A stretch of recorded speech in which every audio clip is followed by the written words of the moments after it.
know what time it is? It's showtime! Let's go! Hey, buddy, it's been a minute. It's been all the way back since May since we've done one of these. Yeah, we finally got enough time that we could get this thing in, so we Yeah, got we quite a bit to talk about. yeah we were trying to do this after Watkins Glen, and just if it would work for me one weekend, it wouldn't work for you the next weekend, and then well, here we are before Texas in the round of 12. So um, I'll let you kick off the first thing. Yeah, so going all the way back to the first Darlington race, you and I both missed the FRR race because we actually got to meet up for the first time and went to the spring race down there. It was pretty fun.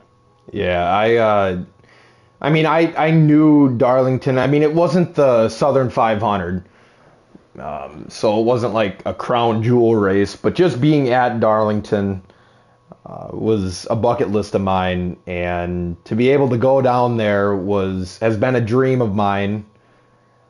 So to be able to actually do it was really cool, and I gotta give a huge thank you to you and your wife to have me fly in to your city and let me stay with you. And we had to drive 5 hours down to Darlington. That was a long drive, but man, was it worth it. Yeah, it was. It was a lot of fun. I mean, I feel like I've met you in person a million times almost now, but it's only been a couple still. But um, yeah, after seeing both Darlington races have been run for the year now, I think we definitely went to the better of the two. Hmm.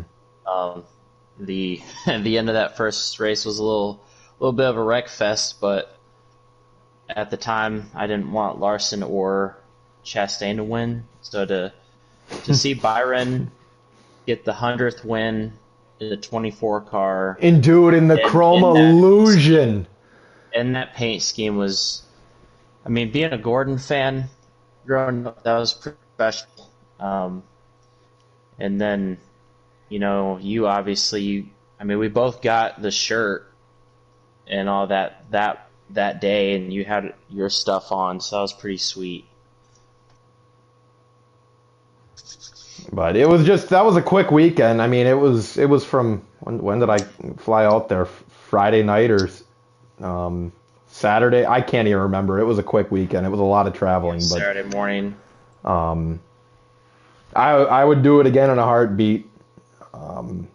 But drifting over from that a little bit, we'll go to our FRR race at Darlington. I always hate missing Darlington, just because it's one of my favorite tracks. It's a driver's track, and I mean it takes a lot on you. It it's a tough track. So to be able to see my teammate Racer Rick out of anybody pull out that dub there was really impressive.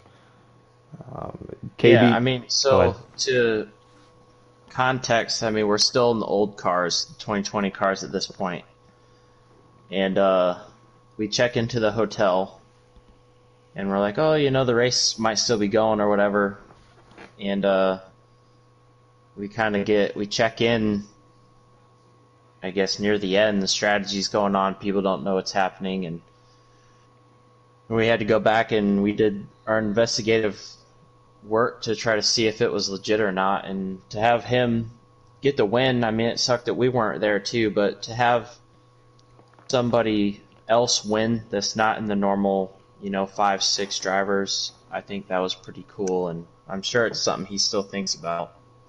Yeah, this is I still remember my first FR win. That was 2.5 years ago already, I think. So to be able to pull off a win at Darlington of all places, Racer Rick really pulled it off there. And this is actually perfect timing. KB Showtime, welcome to the podcast.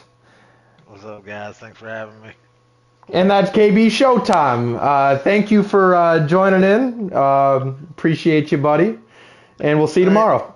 Yep. See you guys. Nah. So we were just talking about Racer Rick winning Darlington, and you had stepped up to the plate in my absence in SHR's chat to kind of tell everybody what was going on. Just kind of walk us through what happened in that race and what made you tell Rick to continue with that pit strategy that you had come up with. Oh, man, that was so long ago.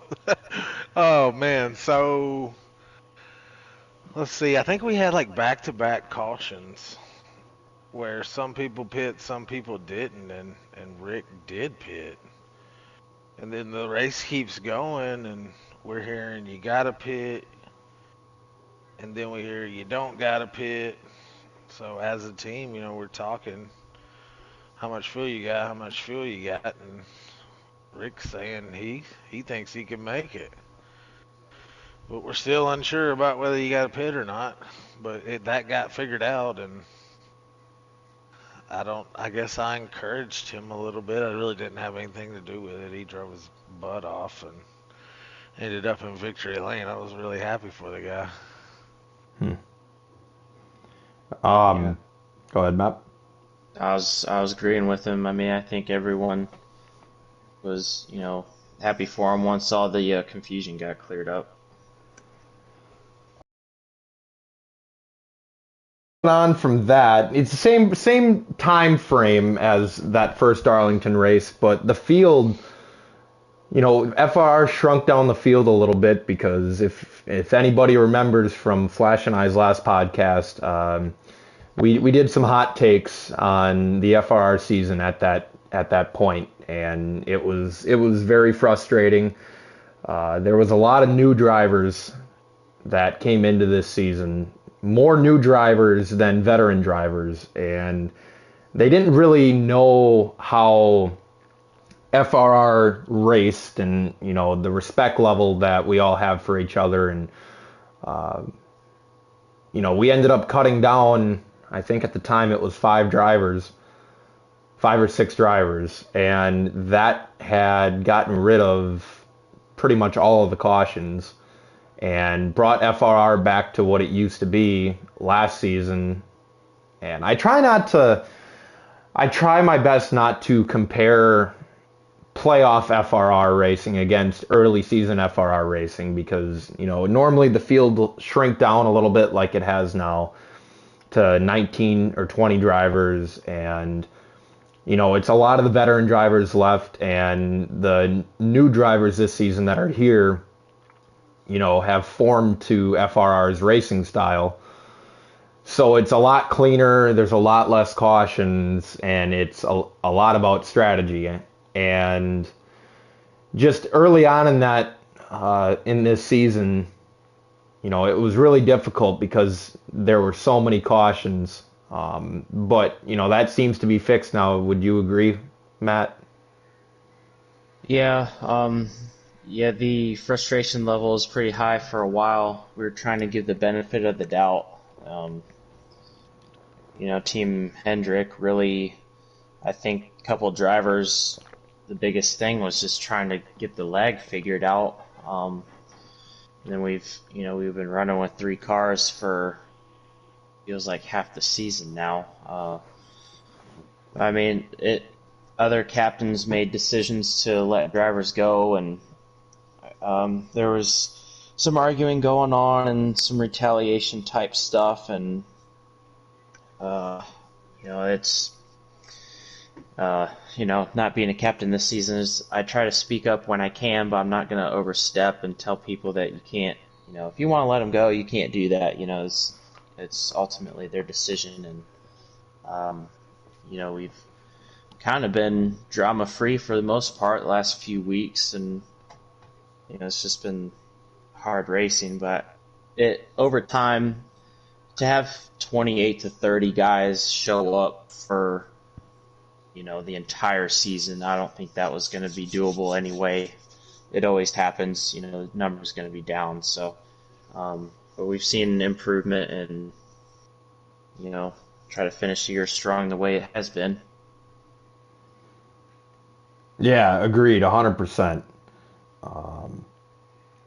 So, kind of taking a 180 this year. Same thing is happening as last season, but a different driver. I had 12 wins last season, and I pretty much, had dominated the regular season, and I won a couple during the playoffs. But then this season, I've kind of taken a step back, haven't put as much time into the game, and I'm not taking anything away from this other driver whatsoever. I mean, he's earned all nine, correct? 9 of his wins. I think it's 9. So, I've got 6 this season so far. You've got 6 this season so far. So, I mean, the speed is still there. The finishes are still there. You have 7? I don't know. I won Kansas a couple weeks ago. Does that count? I don't remember. I can't. Okay, so then you got 7. But typical, is out there with 9 wins. And his speed, I knew this speed was always there. And, that's why I wanted to trade for him last season. And I couldn't have made a better trade for the guys that were available. Do you Obviously, get him for like a bag of popcorn? pretty much. Obviously, if you were available, would have traded the house for you, but you were stuck on Hendricks, so it was typical. I knew he was available, and I knew the speed was there. I just wanted to work on his racecraft and consistency, and the consistency has shown night and day from what it was last year. And that's showing during race day. I mean, he's got 9 wins, and him and I we're neck and neck, I think, for stage wins. But, he's going to be really tough. I know he's having some issues with his PlayStation at the moment, so I'm hoping you had said this to me and a couple other people a couple of days back, but I mean, he at least deserves a shot at the championship with the season that he's had, and I feel bad for him that he's kind of getting his hand forced to him with his PlayStation. Yeah, I mean, to this day, I don't really know him that well. Him and I don't talk, but he ran a few races with us last season in a part-time role, and he won Indy Roval last season, right? I think that was Chase. just 1 win or something. No, he didn't have a win last season. Okay, well, I just remember that race just because I think him and I don't know. I feel like that was his best race last season with us. Mm-hmm. Him and Chase were neck and neck. Battle. Yeah, I just remember him either leading most of it, or they were just side by side the whole time. But after that race, he kind of disappeared. It was almost playoff time. He wasn't a playoff driver, and then. I mean, I knew he was fast, and then all of a sudden, like what I said is, I don't know who you gave up for him, but it's like you end up with, 3 or 4 of the best guys in the league, like on the same team. So I traded my first round pick away for him, after first round pick, and we didn't even have a draft. That's I don't know. We can talk about that another time, but the logistics of the way you just worded that, I don't know who approved that, but we needed some type of submission report to be passed along by everybody else. But I mean, you guys have shown as a whole, SHR has been the best team top to bottom, communication wise, speed, all that type of stuff. It's kind of been not so much a headache, but it's tough because you, KB, and I were very good and close friends, but then come Sunday, I'm on a different team than you guys. So depending on what the plan is, if we even have one to that point, it's like, okay, it's separate.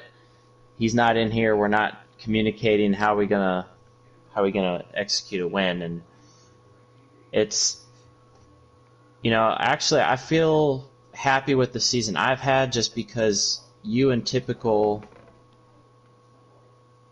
I don't place as much, emphasis on stages as much as I probably should. But yeah, like Typical's been here. I don't think he missed like one race during the regular season, and you and I obviously missed a handful at least, and it aided him to have a big regular season lead. But I feel like even if we were there, I don't think I would have had a shot at it anyway. But yeah, for his PlayStation to act up when it did, and I mean he showed up to Bristol and just ended up winning the dang thing on his brother's stuff. So he's doing what he's got to do to try to stay alive, and it'd be unfortunate, but it's kind of just, it is what it is, and hopefully he can put something together to show up the rest of the season. So, I mean, you guys, and we'll all see Typical, hopefully, every Sunday from here on out. So, sending well wishes to you, Ty. You ain't sick. Well, it's like he is, not being there. It's weird. So, going on from that, we have our FTR money event, where, a lot of the guys that you saw in the Pro League qualifiers and big name guys. Yeah, all the Heat 5, top guys were pretty much in there trying to compete for the money, and I wasn't a part of that. I think I had something going on that weekend, but you were. Can you tell us a little bit about that? I wasn't there. I was in Florida. I thought you were there. I watched it. No. What makes you think I was there? Oh, I can't remember. That was in July. Restart the podcast. Jesus. No. No, we got this in here because I used to race with Billy quite often, back when Taddy had his leagues going on, and I wanted to give FTR a shout out for that event. I mean, that was probably the biggest race that anyone has organized outside of like an official like game related person. Like Jay was the NASCAR Heat guy that put all the the summer showdown and winter stuff. That was like an official thing, but he went out and recruited all these people. Like Slade was there, Mike RPM was there, Chase was there, Typical, Henson, like all these fast guys that we know about. They were all entered into this race, and I don't know exactly what the winner's purse was. It was like $700. Yeah, so to put together a purse like that with just having enough buy-in was pretty incredible. And like all the JCR guys were there as well. Like it was anyone that you wanted to race against to prove that you were fast was in that race. And they had like heat races throughout the whole day. It was like you go to a local short track where they're running heat races. Well, they did qualifying. They had their heat races based off of qualifying order. They had their last chance qualifiers, and then the big event all in one day. I was like, that's a huge commitment, especially on a video game. And I watched a good portion of it, and then competitive race, and then Chase being who he is, started in the back, and he got like the hard charger money as well, and then he took home the big prize at they were running at Kentucky. So yeah, just wanted to give the FTR guys and Billy a shout out for the hard work on that event. It was pretty cool to watch. Broadcast was really good, and I know they have other races trying to organize somewhat of the same magnitude throughout the next few months and all that. So if anyone's listening is interested, you can contact Billy Holcomb about that. And I just Shout out to Billy Holcomb. Good dude. I just got to give a huge shout out to FTR and Billy as well. Like, even though I wasn't a part of, the racing on that day, I was around the people that were, it literally felt like pro league qualifiers again. I wasn't even, technically on the game when the pro league qualifiers were going on. I think I had run 2. I think one was at Darlington and one was at Texas, but I had nobody to run with because I didn't know anybody at the time. But like, I remember people always saying like, "Hey, I gotta practice for Texas, or I gotta practice for these showdown races, and I gotta make sure I get these times." And I'm sitting there, practicing for FRR while everyone else is like, "Hey, I'm trying to win this money." So, it's very unfortunate that I wasn't able to race that weekend, because I always told myself that I wished I would have been able to either know people, to qualify with during the showdown races, or, back when the Pro League had their things going on. I wish I would have been on the game then as well. But so I wanted to run this race as kind of just like a makeup for not being able to do any of the qualifiers earlier. But you had brought up something saying that pretty much anybody that you wanted to race against to prove that you were faster was in this race. And that brings us into our next topic, and I'm going to let you take the lead on this one. But we got some drivers lists that I'd say probably about 10, 15 people had put out there. What's your take on that?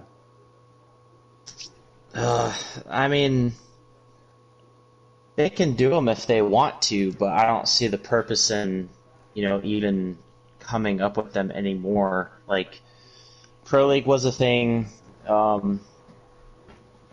back after the second season of it. I remember, Red and a couple other guys, they would come out with their YouTube video about, their top 25 and all that stuff. And at the time, it was kind of valid because, some guys weren't known. I was one of those guys that was not known at the time. And shoot, I was just trying to be like number 25 out of 25 at the time. And, to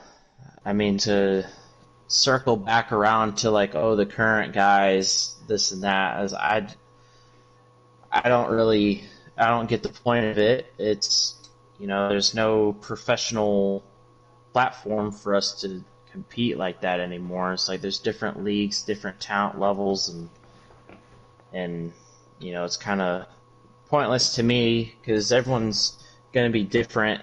I think the only thing is everyone agreed that Chase was number 1, mm-hmm. and then it's kind of a toss-up from there. But there's no way to know. Like, you're just making stuff up where, you got Ruthless Racing, you got FTR, you got FRR, and then Elvin's got, Phantom starting to make a little traction as our season's starting to end over there too. It's like a lot of there's a little crossover, but there's not enough to make a legit top 10 list. Mm-hmm.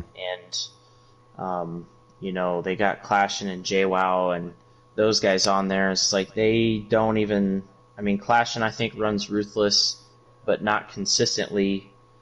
Titans really only shows up for the money stuff. Yeah. It's like you can't put these guys' names in the top 5 or top 10 if it's going to be if they're running part-time. It's like, I mean, I know Clashin is certainly top 5 at probably 2 or 3, but it's an ego thing that I don't feel like needs to be circled back around to. Just enjoy playing the game while we got it, and we got new cars at least, and just quit trying to prove that you're trying to be number one. Right, and I mean, I agree. But I mean, a little bit of a selfish standpoint here. I mean, it does feel pretty nice that people. So you think you're number one? No, no, no. I like before the list even came out, I had Chase as number one. But some people put me at number 2, and I think the lowest I was on anyone's list was number 5. So I mean, at least it tells me that I'm a good, clean, fast racer, and people like to race against me. They don't have any issues with me. And I know you were in the top 5 consistently too. So, even though I agree with what you said on there's right though. But I agree with what you said on how there's no platform to there's nothing to officially judge it by, but it is kind of nice to go out and get the recognition from your peers, or if say if I did get snubbed by a couple of people, then I could use that as motivation to try and just be better. You're a solid top 8 pick if on my list. KB's number 1 for me. Number 1 in the track, number 1 in your heart. Let's go. So, but no, that's all I had to say about that. So this will, KB, you're in here. This will be a perfect time, or a perfect topic for you to jump in on as well. But this started. When did we start the F1 league on Gran Turismo? When was that? Probably June. No, it was before that. May, end of April. I don't know.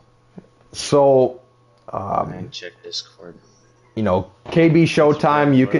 You can kind of tell everybody how you had gotten into it, and you had invited us one time to race in a exhibition race, and the ball just kept rolling from there. But just give us a little backstory of CSRL and what you enjoy about it and how you got into it. Yeah, so I was just felt like I was spinning my wheels over here on Heat 5. Been playing this game now for 3 years, I believe. Something like that. Too long. Yeah, too long.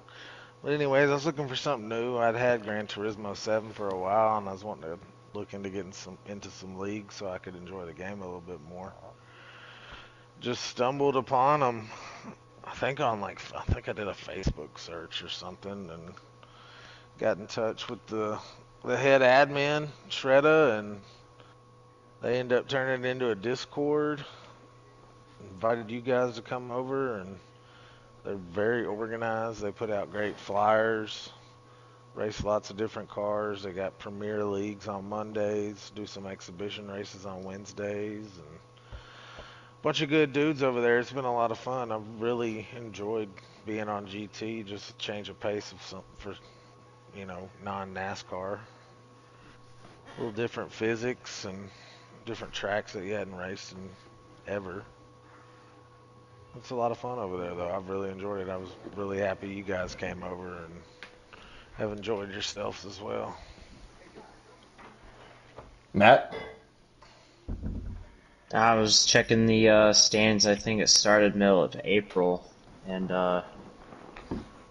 yeah, I haven't seen any crossover on my Heat road racing skills as compared to GT7 like some others have claimed in the past, but the different feel over there, being able to drive different cars, and a lot of different road courses that are around the world that I've never seen on a game before has been pretty cool. And there's a lot of good dudes in that league that, you know, open up practice lobbies for guys to get, extra practice and all that. And um, the competitiveness has been really nice, and it's been clean. The self-policing has been pretty consistent over there, and I've had a lot of fun. And we started our Showtime Speed Shop team, and we've been pretty successful with it since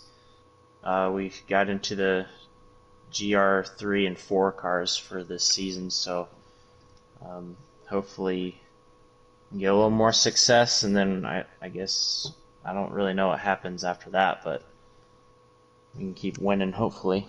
Yeah, I got to give a quick shout out to both of you on Gran Turismo, and it's actually really refreshing for me to be able to race against you guys on road courses, door to door over there rather than, Heat 5.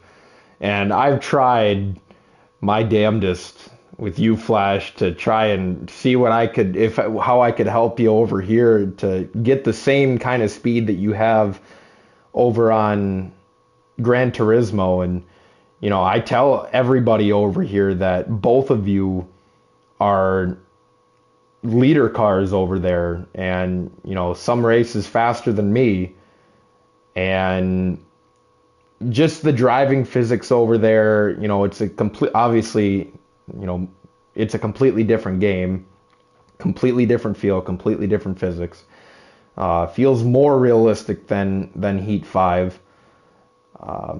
But it just shows, more realistically saying that, like, you guys can drive road courses. And, Heat 5 is just kind of just throwing the car into the corner and drifting. At least that's what I do. Which you cannot do over there. So, I have really, really enjoyed Gran Turismo over the last several months. One, because it's a change up from Heat 5. Two, because I get to race with you guys even more so, and we get to kind of work as all three of us as a team. We don't get to an FRR, and it's just a different change of pace. I've really enjoyed it. I plan on staying in there a while, and huge shout out to CSRL and what Shredda and Caniel are doing over there. And I'll have to send this. Other admins too. Hang on, let me. Taylor, Grundlegrass, Shipbox RCR. Am I missing any? Handy McCann. Handy, yes. So we all three of us appreciate everything you guys do over there, and I'll make sure to send you guys the podcast, and make sure that that we shouted you out in here, and we appreciate everything that you guys do over there. Appreciate you letting us run in your league, and we're having a lot of fun over there. I got to say one quick thing before we move on to our next topic, but if you want to see me beat Favre at road courses, check out my YouTube channel. There's 2 of them. So, Watkins Glen, you just straight up whipped my ass. Like that was pretty much it. I had a bad pit strategy, and I thought I could catch you on fresher tires, and it didn't come to fruition. But the Daytona road course, that was a tough one for me. I didn't qualify very well because I didn't throw my setup in. I thought I did, but I didn't. And then I was making my way through the field during the heat race, and I ended up getting taken out going 9 seconds back of the entire field. And I ended up getting back up to like 5th, I think, 5th or 6th. And I knew that I needed to be super aggressive in the beginning, in the first fuel run, to make sure I caught up to you and KB. Otherwise, there was no shot I was going to be able to get you guys. And it just happened that I was able to catch both of you, and KB was nice enough to let me go by him, to let me battle with Flash, and it came all the way down to the very last lap, and coming out of the final bus stop, going into turn 3, it was, I had a run, and, I knew a lot of these guys, I feel like, aren't major NASCAR fans.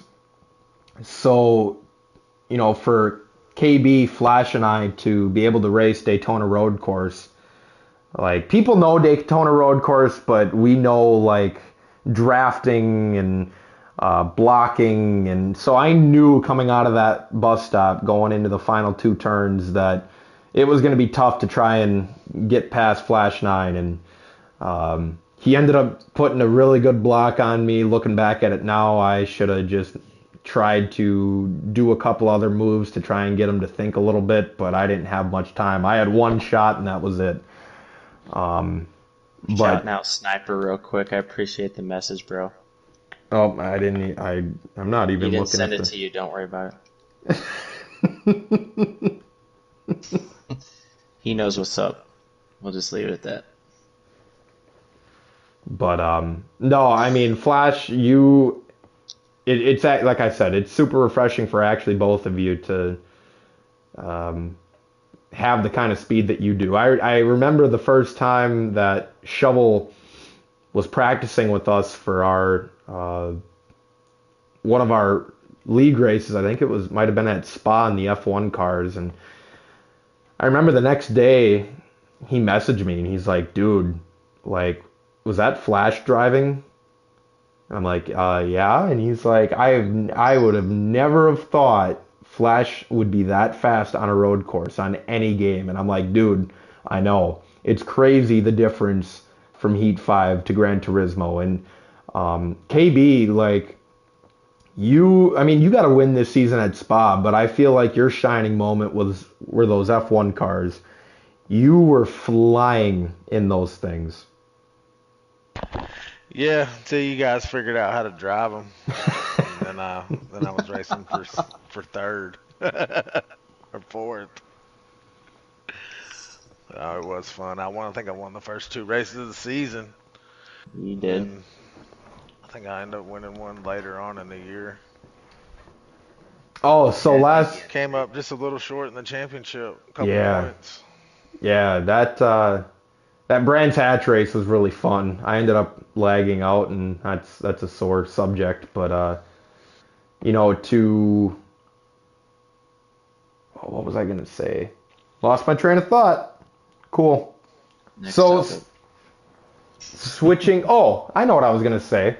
So the first 2 races. This is my last topic on GT7. Then we can switch. But the first 2 races on our season for the GR3 and GR4 cars, we had somebody named Black Widow in our league. And Matt, I'll let you explain this one a little bit and how difficult it was to get past her and how fast she was. I mean, I'll let you explain a little bit. You don't have to go too far into detail. I mean, there wasn't any, like, trying to get past her. She was already gone by the time you get to turn 3. Like, so for me, I hadn't run either of the first 2 races of the season, or like in any capacity, rather than just trying to practice it before that race. So I was pretty inexperienced at them, but they're pretty technical. But there's not much tuning done. I mean, you can do downforce and all that type of stuff, which I think clearly she was knowledgeable about. But it was like she probably loosened her car up like about as much as she could, and I think she took advantage of traction control to keep it underneath her for the whole run. And I don't know, she probably spends 22 hours a day on that game and then sleeps the other 2 because she would just come in after a practice and just say, "Well, I missed like 3 apexes. I got loose on like turn 8." It was a horrible race for me, but great job, everybody. And that's some BS that I do not ever want to hear again. I mean, I finished second to her in both of those races, so I mean, I was doing what I could, but I mean, I was still finishing. The second race, I was much better.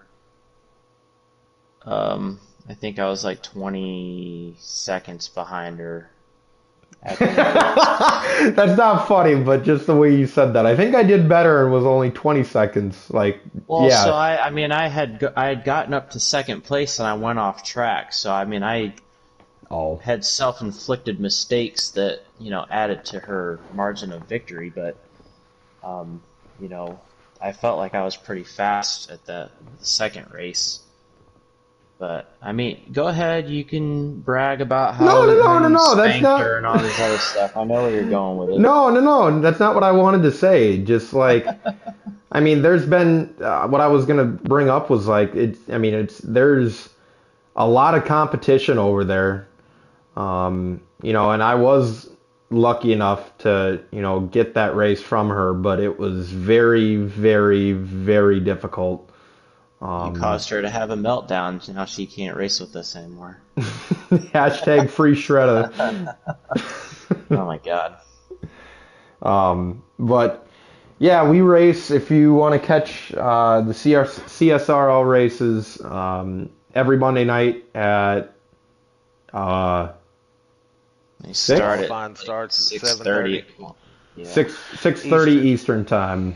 So if 7:30. y'all want to watch Gran Turismo League and some good racing between KB, Flash and I, and a lot of others, that's on Mondays on my channel and on Showtime Flash Nine's channel. But Back to race. Going back to Heat 5 a little bit, after we're kind of going in a timeline order here. So this was about the same time that we had switched to the new cars, the next gen cars. This was Any July. Yeah, any opinions or differences that you have found in this car, and anything, better or worse? I mean, I was kind of hesitant to get them at first because I did like the 2020 cars, quite a bit, other than road courses, obviously. But um, I was just thinking that these new cars are going to be more stable, more grip. You're just going to be able to loosen the hell out of them. Anyone's going to be able to drive them, which um, I feel like is somewhat the case, but you still have to be a good driver. I feel like there's more strategy involved with these cars because depending on the gearing that you put in it, has a huge impact on how much fuel that you burn, and definitely takes a brain to be able to figure out that stuff. So it's definitely added a little excitement to our playoffs so far, I think, and I think Texas will just be another chapter to that. But now that I've driven them, I do like the new cars. The draft is pretty crazy. I think it'll be crazy for us tomorrow night, but um, we really haven't had the over aggressiveness fighting for the lead and causing more issues than good racing. So Mhm. yeah, I've felt like we've done a good job adjusting to it as a whole. Kyle, any thoughts by you? I really enjoyed the new car. Um, Seems like it has a lot more downforce. A little bit easier to drive.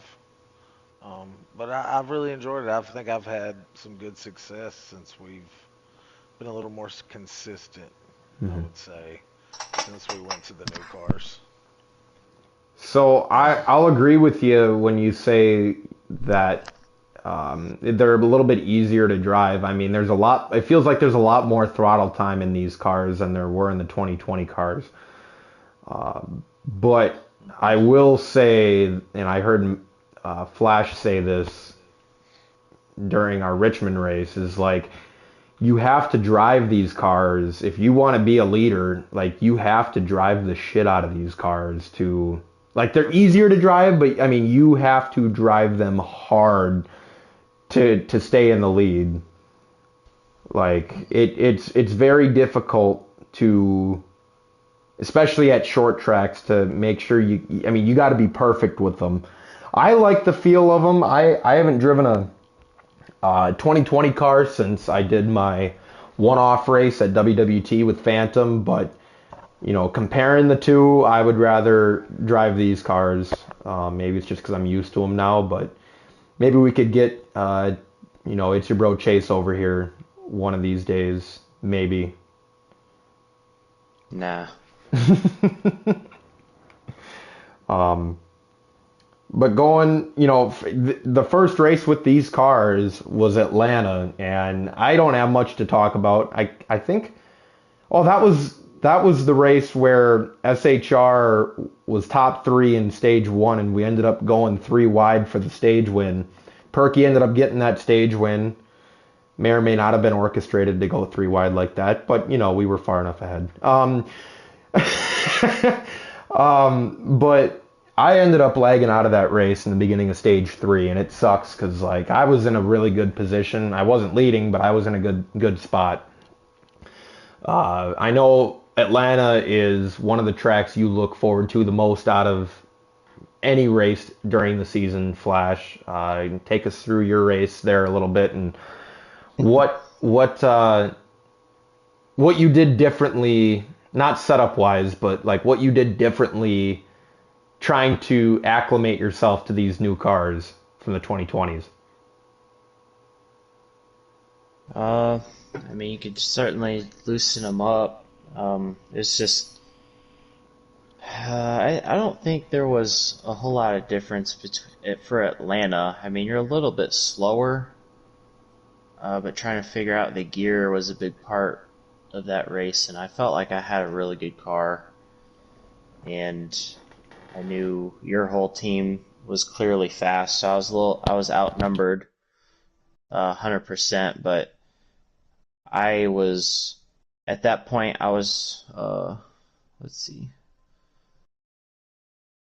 That wasn't the race that was Michigan that ruined my streak, but I I had won Atlanta earlier this year, and I was really hoping to do the sweep because I didn't get a win there last season, and I just couldn't stop speeding on pit road. So that was kind of it was a bad first experience in the cars, and I was hoping Field could have taken the win, but Typical had the position to win the race, and it kind of sums up, a lot of our season and Typicals is that to add to his consistency, if either one of us makes a mistake,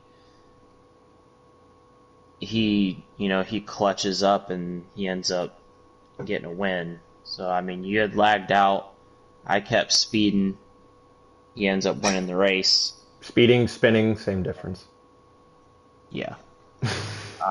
But, and then same thing happened, we both sped at Michigan, he ends up, clutching up, taking advantage and winning the race. So, if the three of us, if one of us or both of us, or we end up taking ourselves out of position to win, it gives the other two an opportunity, better percentage chance to try to win. So it's kind of been the season. But yeah, I try to forget about that Atlanta race. Well, one race that I know that you haven't forgot about, I have not forgot about it either. You in a good way, me in a bad way. But Richmond, going into that race, you and I both knew that it was going to be tough. And last season, the playoff race last season, you and I were going at it, passing each other back and forth for most of the race, and you ended up getting me by a couple of car lengths. And then earlier on this spring, you had annihilated me. I don't know what you did to that car, but whatever you did to it, Thanks, Passion. That's right. You were flying, but I kind of took the new update for these next gen cars as kind of like a start fresh for everybody, and took a long time on, making changes to my car and, really put some thought into it. And the racing there, I really was hoping that you would come back with something and cut me off there because I spent like 30 seconds on my car. But that race, and this is what I was saying about, how you have to drive the car super hard to do, to be up front consistently. That race was probably my favorite race all season. It was you, me, and Typical the entire time, top three, and nobody could gain on each other, nobody could pass each other, and it wasn't just because we were sitting in line, it was just because we were all the same speed. I messed up that race, and I tried pulling your strategy from a couple of seasons ago, and I pit too early and had to save like 4 laps at the end of the run, but so that kind of took me out of contention, but it was cool to see you get that win. I know that one meant a lot to you. I don't hear a lot of celebrating from you like that very often anymore. So I know that one meant a lot to you when I heard you yell. So that one was probably one of my favorite races of the entire season. Yeah, it was, shoot, like I was running third most of that race, especially like the second half of the race, and it was nice for the fact that I could run third and we were running the same speed basically, and I didn't have to lift early for you guys really at all. Like I could push it, to my marks like I was if I was running by myself, and even I could be hitting screamer lap times, and then I wouldn't be able to gain any type of inches or a way to make a pass on your Typical. It was just like he was kind of giving you the air to keep you out front, and he had a slight draft off of you, and I was giving the air from my nose into his rear. We were just staying in a line, and kind of just came down to when we made that last stop and how we got in and off pit road. And yeah, I don't really remember the 100% of the specifics, but somehow I came out in first place out of that, and I was driving the hardest that I have all season. And I guess I'll enjoy it because I think Richmond from now on is just going to be a huge, like, stress, like, burden on us now, because you're going to have to bust your ass for 200 laps if you want to be Yeah. out front. And I think you called it a sweat fest, and it legit yeah, is. it was. I was running, God, I mean, you were driving your butt off, staying first, and I'm sure Typical is driving his butt off, try to get a run on you from second, and I was, just trying to hang out and keep up in case one of you two made a mistake. And I don't think, shoot, like all three of us just made probably less than 5 mistakes that whole race, including just touching the apron or anything. Like it was that type of race. It just felt like, a huge heavyweight fight or something like that between three people, and that was pretty neat. But yeah, definitely the hardest I've driven on this game. So Kyle, I didn't see this on the notes, but I know that you had brought this up before we started the podcast. But there was a race. It was the first Atlanta race that all three of us got into the top three. That is another one of my favorite races. But do you have a favorite race from this season so far?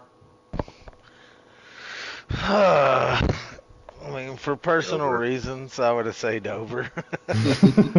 Only because that was my second win ever in FRR in 3 years, so that was pretty big time. And it's at a place that I didn't expect to win. I know I have some speed, just not quite race winning speed. But that race just kind of fell into my lap, having the best tires of everybody up front, and just able to make it happen. I've had fun every week. You know, I mean, I don't expect to win every week. You know, I don't. Yes, that would be amazing, but I know it's not possible. So, you know, I go into a lot of these races. I'm like, hey, I want to get top 7, or hey, I'm trying to get top 5, and you know, just meeting those expectations has made every race fun for me. Yeah, agreed.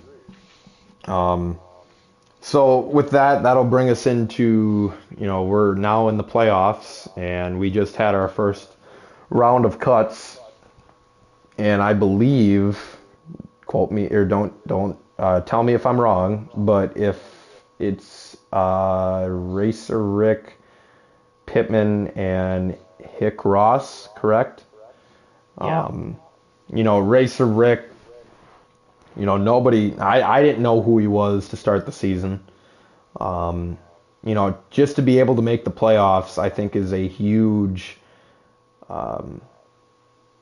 teller of what kind of driver he is. And, I get to listen to him every week in my, the SHR party chat, so does KB Showtime. And to see the work that he's put in this season has shown me a lot, and, got my respect. He has my respect 100%.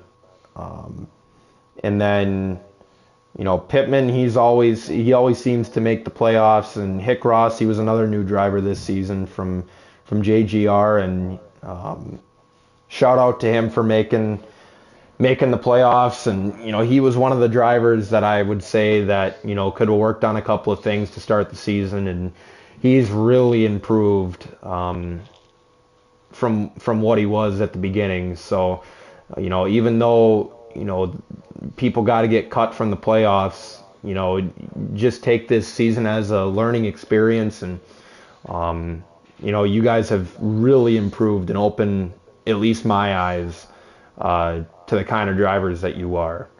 So a huge shout out to you guys. But going on from that, are there any surprises to you guys that made these playoffs? Well, not that he's going to be eliminated anytime soon, but KB's got to head out. So we're going to say goodbye to him real quick. Yep, We'll appreciate you guys. I'm just as shocked as anybody to be in the playoffs, so I'll leave you guys with that.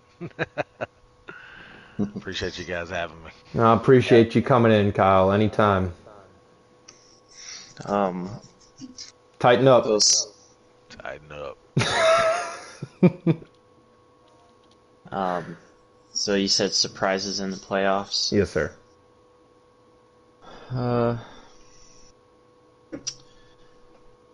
Man. Wouldn't say I'm surprised about any certain person making it. I would say, Racer Rick, I would say just, him making it, winning a race, was important. There was even discussions like early on when we were having our issues with our green flag racing, like, oh, who needs to be cut? Who are we voting for? And I know the 34 car was a number that was brought up occasionally at the beginning of the season. And I know personally for me, he was never a number that I had brought up when asked. But I think now that the season has gone on, he's a very respectful driver, and I don't remember the last time his number was brought up in a negative way. So I think that was, just shows that, growth can happen if it's important enough to you and you got the time to put in. And Hurricane made it past the first round. He was not off to the best start this season, but he's found some speed. I know he's working with Field more, and if there's a way that I can help him out, I certainly chime in when I can. I'm not on as often as they are, to try to help out, but He's still alive, but the guy's doing well. You could pretty much group them together. It's True, Shovel, and KB. Those are the three guys I'm watching every race, especially after this first round because the three of them, they have certainly had good runs. They're all three winners in the series, and but the way that they started off in that first round, like, we do not reset points after each round, and for them, shoot, like True's, I mean, I know you missed Bristol, but True is only 1 point behind you for second in points after 3 races, and that is, I mean, it's huge for him just for the fact that, he's not making mistakes. He shows up with fast cars, and his execution in the races have been very good. Yep. Agreed. And I would say the same about Shovel. There's been times over the last couple seasons where, more so on road courses, it was from usually the same people, but they're like, this guy's gonna win, like Road America, or there's another, whatever other track it was, like, oh, he's gonna be contending top 3, whatever, and it's just something I heard. Something would go wrong during that race that either it wasn't of his doing, or he would speed, or a penalty, whatever it is, and he didn't get the result that he was looking for. And then same thing is what True has done. He's executed races, and he's right there. If Typical can't get the assistance he needs with trying to make the races with his PlayStation issues, there's I'm hoping that I can be one of the final 4, and I know you want to as well, but that's aside from us two, that's 2 open spots. Yep. And and then KB's been right there. I think it's really going to come down to who can get points at Charlotte Roval and Talladega. There's going to be 2 massive tracks that we got coming up real quick that could, decide at least one of those spots. And I gotta quick say, my surprise this season, no doubt in my mind, is KB Showtime. He didn't put a lot of time in the past couple of seasons, but he made sure this season to really put the time in to make sure he was there for most of the races. And I mean, he the last couple of seasons, it seemed like he was missing almost half the season because he just had stuff going on, but he made it a point this year to make sure he was there for most of the races. And he's now in the playoffs, first time ever in the playoffs, and just to see how consistent he has been this season, it's not really a surprise, but it's a surprise that he's in the playoffs when he hasn't been the last couple of seasons. So it's just something different. It's not a surprise. It's just something different, and it's good to see, with him putting his time in, the kind of driver he can be and the kind of pace he can, pull off. It's just the 1 or 2 mistakes here and there that can hurt you, that I think all of us can work on. But I know he had a couple of issues at Kansas that I know hurt him, and if he can get those, same boat with him right for a while. I mean, I was too. I mean, look at me. Well, not last week. It was the week before. I had messed up and went a lap down. I finished the race a lap down, I think, whatever track that was. But no, huge shout out to KB Showtime. And then, True Death as well. I mean, I'm looking at these point standings right now. I'm just going to go through the top 9 as of right now. So you're in the lead with 21:36. I got 21:18, 21:17, 21:12, 21:05, 21:04, 21:01, 20:96, and 20:72. So, like, if you have one bad race, Say I have a really bad race tomorrow. I could go from second place all the way down to like sixth or seventh, just like that. So like points is going to be crucial these next couple of races. Um, and Yeah, it's stage points. It's. I mean, like with Kansas, you didn't have the finish you wanted. KB and I both had our struggles in the first stage, and then it was, we had to claw ourselves back. I was fortunate enough, won the race. He finished second.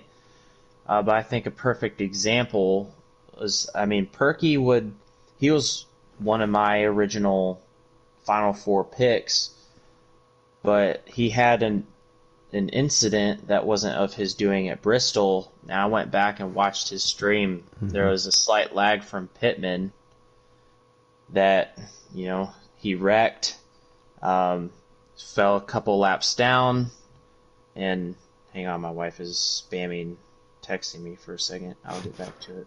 so, yeah, he never got back on the lead lap. No, he lost out on all possible stage points, and I think he finished like 11th or 12th. Yeah. And yeah, it dropped him below True, Shovel, and KB, I believe, and now he's got to try to outpoint them. So it's crazy close. 1 point different. Yeah. So I mean, he was, I think, third going into Bristol. Yep.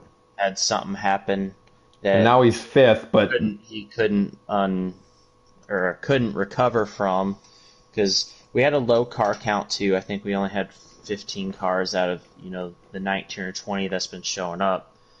Wasn't getting the cautions to be able to wave around, nothing like that, and it hurt him. So. But you look at it, and I mean, like I said, this goes for me, this goes for anybody pretty much other than you, because you have an 18-point gap on me. But, if any one of us has a bad race, it could drop us a lot in the standings. Like, if Perky's only, what is it? He's only 9 points back from typical of being in the two cut lines. So it's going to be like there's going to be normally it's difficult racing, not difficult racing, but hard racing in the playoffs.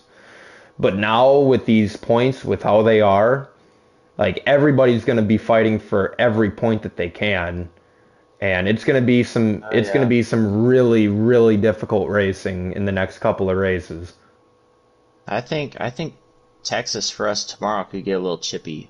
The draft is going to be crazy. People are going to be taking runs unless first stage they want to, take it easy and stick to their own strategy. But yeah, everyone's thinking points. I mean, they have to. It's this way it's going to go. It's the way it's going to be in real life, and we just have way more of a draft effect on the game than the real life cars do. So it's going to be wild, especially at the end of tomorrow night's race, 100%. So, well, tune in tomorrow FRR at 8 o'clock Eastern. Sorry, 9 o'clock Eastern time. 9 Eastern, yes. 9 Eastern time, 8 Central. Should be a really fun race. I'll be streaming. I know Flash will be streaming, and True and others, as well as Shady, hopefully up in the booth. Hopefully he's going through some tough times right now, so hopefully we're praying for him, and hopefully he can get back there tomorrow. I know there was some technical difficulties last week for Bristol, but so going on to our next topic, I had talked to you last year at this time, Flash, about meeting up with you. Before we even talked about Darlington, I had talked to you about going to the Bristol night race. Like that was like my number one bucket list thing to do, was to go to the Bristol playoff race. And, we had talked about it off and on the entire year. And then it came down to about a month ago, money got a little tight for me. And I just couldn't make it work. And I moved out of my apartment and, was able to get some cash back and was able to just it was a spur of the moment decision, impulsive, if you will. But I'm like, you know what? I'm going. Flash made it real easy for me to make a decision. Um, Appreciate his in-laws letting me stay with them and sit in their seats with them and once I found out that I was going to be going and bought my plane tickets, I had told KB Showtime about it, and KB's like, well, damn, now you're forcing me into going. So then he bought his tickets because his parents were gonna be going and staying in the campground um and then once KB Showtime decided to go, then our fourth person that doesn't come around very often on Heat 5 is Daha Jr. He flew up from Texas, so this was the first time all four Showtime guys, got to meet up and go to a race together. And I know this is probably the same thing you guys are going to say, but for me personally, it was one of the best times I've probably ever had.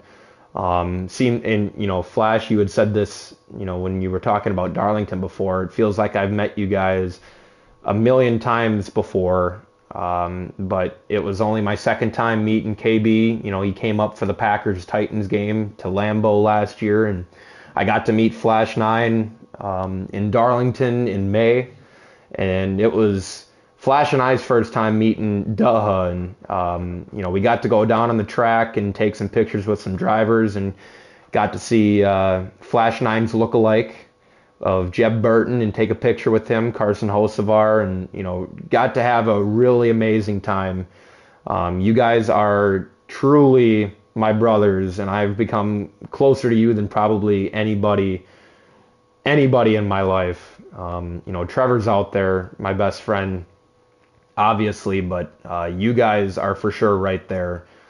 And I can't thank you guys enough for the weekend that we had and allowing me to be a part of it. Yeah, I mean, it wasn't a problem at all. My sister-in-law, she had her wedding shower, so I mean, they weren't gonna use some tickets and shit. I was lucky enough to come into a really good family. So I mean, we have season tickets there, and you know, once I went to my first Bristol race, it was the night race in 2019. It's like, wow, if we can go 2 times a year, then I'm sold. So it's my mother-in-law. She's like, well, I'm just gonna keep getting them. It's 2 excuses for you to come in and visit. So, which we certainly do and take advantage of. So it was and then yeah, to make it happen, where all four of us meet up was really freaking cool. And then I had met KB's dad at the first dirt race in 2021. So I went. They were like right at the start finish line, and we were down in turn one. So It was during the truck race had gotten rained out, so they were running the double header with the trucks, and then they were going to the Cup a little bit after that. So we tracked them down on the front straightaway and chatted with him very briefly. But this is the first time I met his mother, and great people, and just it reinforces why we're all good friends. We get along good. We don't miss a step when we're in person. You want to be around good people, and we all come from even better parents that raised us right. So yeah, like, very grateful that we can meet over a game like this, and it's been a few years later.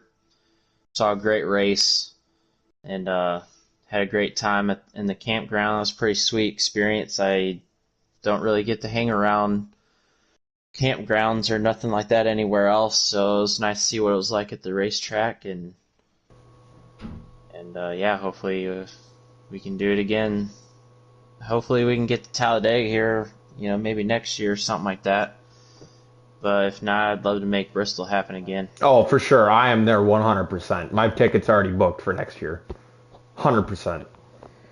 Kyle, any thoughts on you from this last weekend? Man, it was a great I'd like to time. welcome back KB Showtime. It was a great time, man. Just whenever you told me you were coming, that was pretty much a deal sealer for me. Didn't take much arm twisting to get Daha to come either. So worked out really good that we all got to hang out for 2 full days basically, and some into Sunday. But it was a great time. I had a lot of fun. But like Flash said, it's yeah, pretty special, man. We all do come from good families, and we have respect for each other and other people around us, and it's no shock that we're friends to me. It's just crazy how we all got to meet on, racing, a sim racing game, and now, a lot of people just talk over, getting on Heat 5 and, just talk while they're racing. But, I mean, we literally talk every single day, all of us. So, you guys are pretty special to me, and you mean a lot. So, It's good to have friends. yes, sir. The older I'm we not giving get, you my setup though. the older you get, the fewer friends that you have. That's just how life is. So to be Yep. 35, be able to make 3 really good friends at this age is pretty cool. hmm Pretty cool. Can't So, wait to do it again. yes, sir. Like Flash said, hopefully Dega. I'd like to try Atlanta next year. I'll be coming to Nashville in June. They are doing another Nashville race, correct? I guess. Okay. I don't So know if I'll the be schedule's there. out yet. Yeah, that's true. But I think that they have one more year on their contract. So I'm if it is, I will be there for Nashville, and then yeah, and then Bristol. So I got four on my plate for next year already. I did 3 this year, but I got 4 on the plate for next year. But we already kind of did Texas expectations. Matt kind of alluded to that with, he thinks it could get a little chippy, just with the points battle and how close everybody is. So, Matt, I'll let you wrap up this version of the Showtime But let me podcast. Go add to ahead. that playoff talk. I know I wasn't here for that, but with the way points, like you guys were saying, the points are so hard to come by now as far as getting more than the guy that you're next to. And I feel like all 9 drivers have a shot hmm of getting into the next round.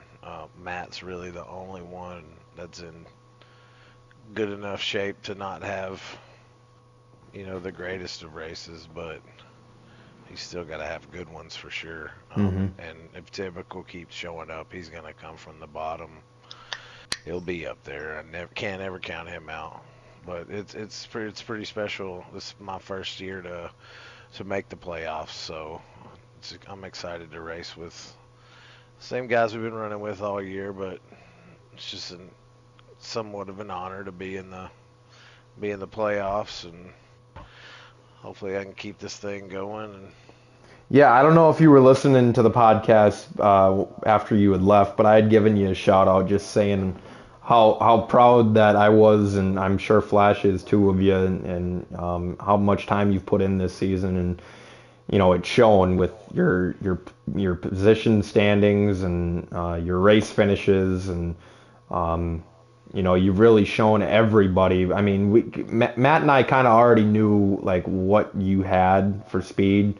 But you kind of showed everybody who you were this season, and have really shown everybody a lot. So huge shout out to you, props to you for how you've done and how you've handled yourself this season.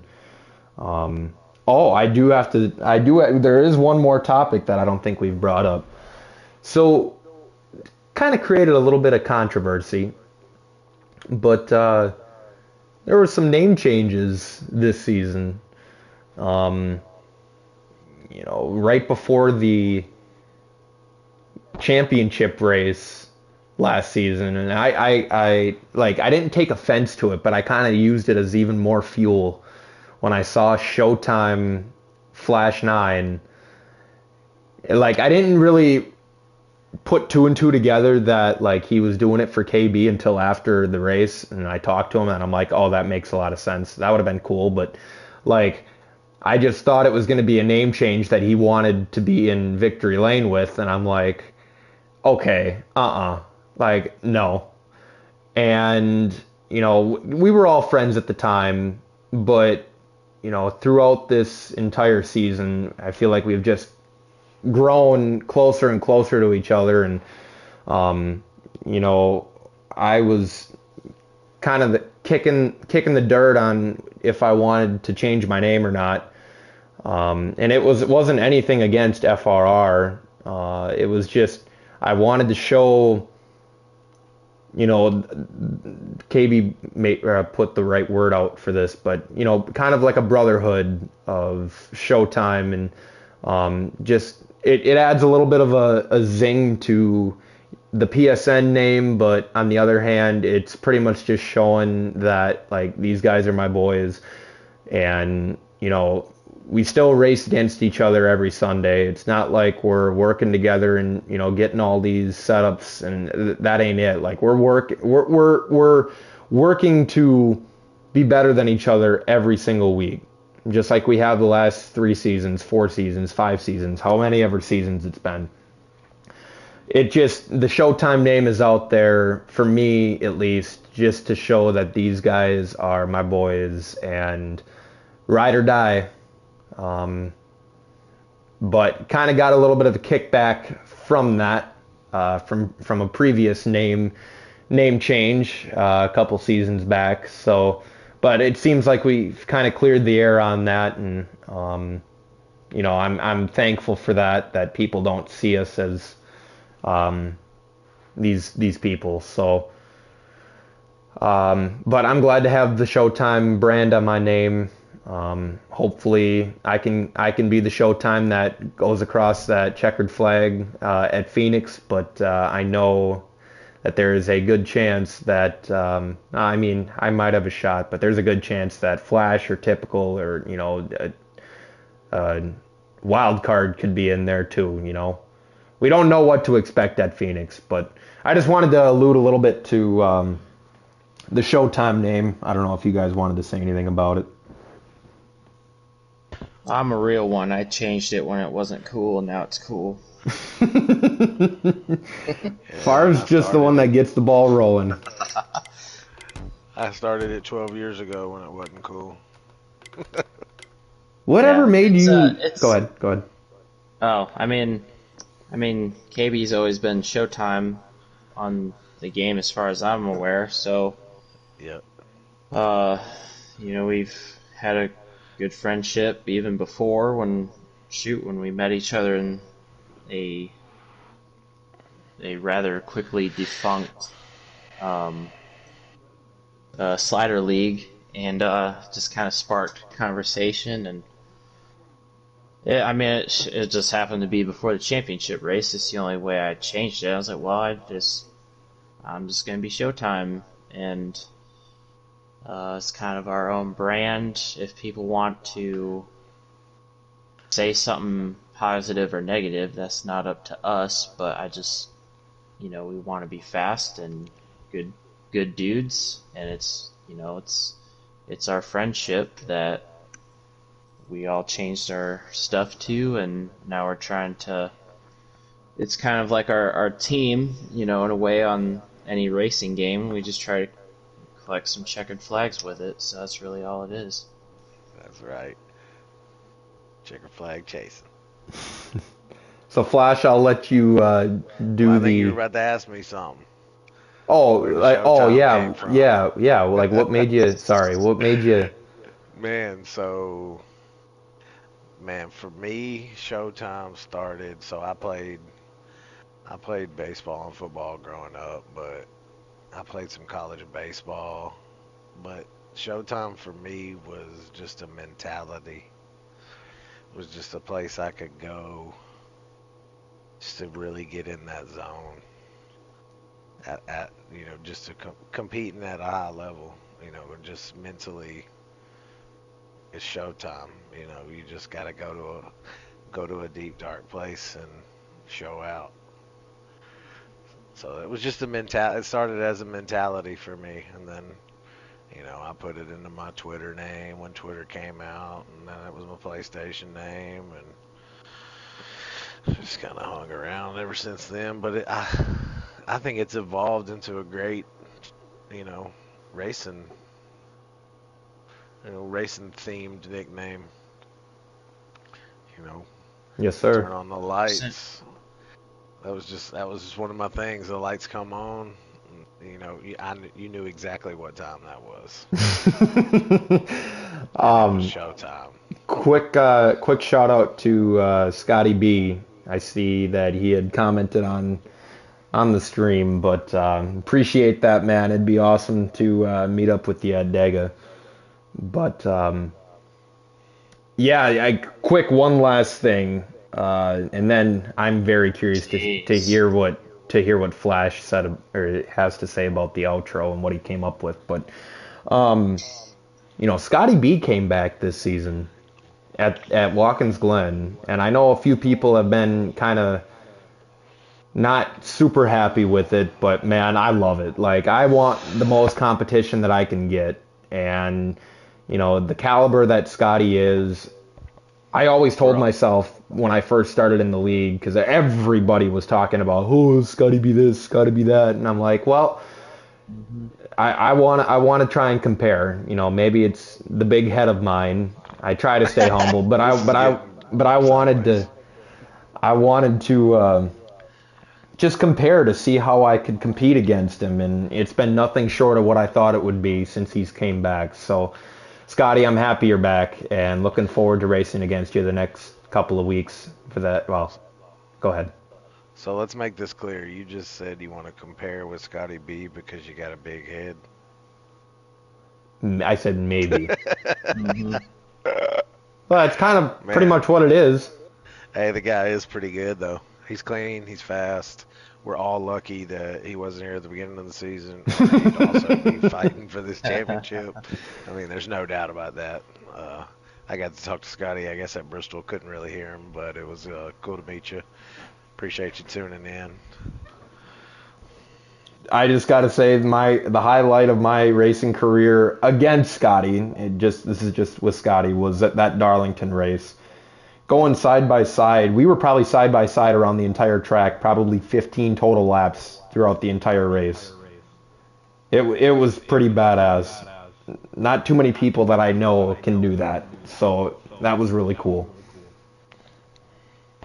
But Yeah, you know what I'd have done to you. yelled into the mic and Yeah, made exactly. I'd be somebody's like, oh, car God. made somebody's car off of turn two, dart to the inside, and then spin in turn three. Oh, man. Where was we at in the GT race? We were racing something. Oh, we was racing them Toyota cars or Oh something. yeah, booted. Oh, gosh. You see what I mean? I don't know how long this podcast has been, but like it You're just dragging it out quite a bit. all right, all right. Well, Mr. Outro, let's hear what you came up I with. don't Yep, have no save some stuff for outro. the next time. But all right, well, I guess we'll call it here. I could sit and talk with you guys pretty much all day about anything, but Oh, I'm sure you'll hang up and call us. but Oh, that'll be me. you know, it's going to be a tough rest of the playoffs. We're going to be going into Phoenix, really hot. It should be a really good championship race on whoever it is. But looking forward to competing against y'all the rest of the season. And we'll see you after Phoenix for Favre and Flash's last podcast of the 2023 season. KB Showtime, appreciate you coming up here and being a part of the podcast. Welcome back anytime. Matt, as always, it's been fun. Looking forward to punting you in the wall tomorrow at Texas, so I can get those points back. But you got any last comments? I mean, we covered a lot. I'll add real quick that, I was happy to see Scotty come back. He, basically was the face of FRR when I joined like 3 or 4 seasons ago, so I have no issue with it. He's a great racer. But yeah, we'll have a good show tomorrow night. So for Showtime Motorsports, this is Favre, Flash, and KB. We will see you guys after Phoenix. And remember, don't just show up, show out. It's showtime. Yes, sir.